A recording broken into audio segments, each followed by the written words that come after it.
இவ்வளவு பிரிவா இருந்துச்சு. இந்த கடையனும் கடையனுக்கு இங்க உங்க மேல பேச அருகதையற்ற ஒருவனுக்கு இருக்குன்னா நான் யோசனை பண்ணேன், எனக்கு எப்படி இந்த பாக்கியம் கிடைச்சது? இது எனக்கு கிடைச்ச பாக்கியம் இல்லை, உங்களுக்கு கிடைச்ச பாக்கியம், நம்ம எல்லாருக்கும் கிடைச்ச பாக்கியம். இது எப்படி இந்த பாக்கியம் கிடைச்சதுன்னு நான் யோசனை பண்ணேன். நான் எல்லாம் எழுதி பண்ணேன். எனக்கு சம்பிரதாயம் தெரியாத ஒரு கடையம் தான், உண்மையிலேயே சம்பிரதாயம் தெரியாத கடையம். ஒரு சில பேர் எனக்கு கேள்வி கூட கேட்டாங்க, உனக்கு இங்க இருக்கிறதுக்கு எதாவது தகுதி இருக்கு? எனக்கு ஒரு தகுதி இல்லை. ஆனா எங்க ஆச்சாரியர் சொன்னார், எங்க ஆச்சாரியர் சொன்னார், டேய் நீ கடையம் தான், ஆனா ராமானுஜர் என்ன பண்ணா கடையனும் கடையவனுக்கு தான் தூக்கி வச்சார். நம்ம மோட்சம் போறதுக்கு தகுதியே இல்லாதவர்கள்.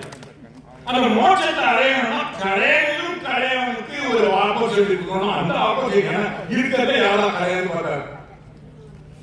அவருக்கு தெரிஞ்சு இந்த முட்டாள மாதிரி நோ பண்ணிட்டு இருக்கான் வேலையை, இங்கேயும் அவங்க கொஞ்சம் சேர்க்கணும். நான் ஒண்ணு தெளிவா இருக்க மாட்டேன், இதுவா அதுவா மட்டும் சொல்லக்கூடாது, இதுவும் அதுவும் தான்.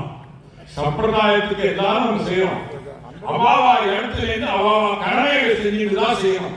அதுதான் கிருஷ்ண பகவான் சொல்லிருக்காரு. அதனால நம்மளோட பரவாயில்லைக்கு தோணும், ஐயோ நான் சம்சாரத்தில் இருக்கிறேன், இல்ல இதை பண்றேன் அதை பண்றேன். ராமானுஜர் ஒத்தரால் தான் நம்மளோட மோட்சம் மூச்சு படி அப்படின்னு ஒரு எண்ணிக்கை பார்க்க முடியாது. நமக்கெல்லாம் அந்த அறிவே கிடையாது. ஆனா அவர் இருக்கிறதால, ஆச்சாரியருடைய திருவடியை அடையறதால நமக்கும் இந்த மாதிரி இருக்கிறவாள் கூட ஒரு வாய்ப்பு கிடைக்கிறது.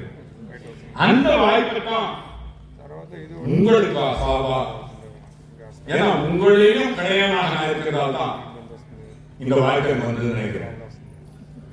இரண்டாவதாக ராமானுஜர் என்ன சொன்னார் எனக்கு ரொம்ப தெரியாது, நிஜமா மறுபடியும் சொன்னாலும் தப்பா பேசினாலோ தப்பா எண்ணம் சரியா இருக்கு, அதுல சந்தேகம்.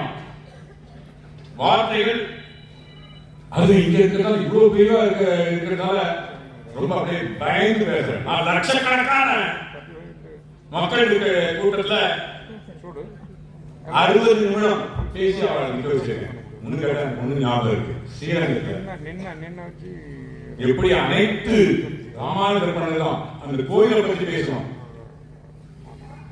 அந்த கோயில்ல எல்லா அவர் தான் சாதிச்சார். ஒவ்வொருத்தருக்கும் எனக்கு ஒண்ணுமே தெரியாது. இப்ப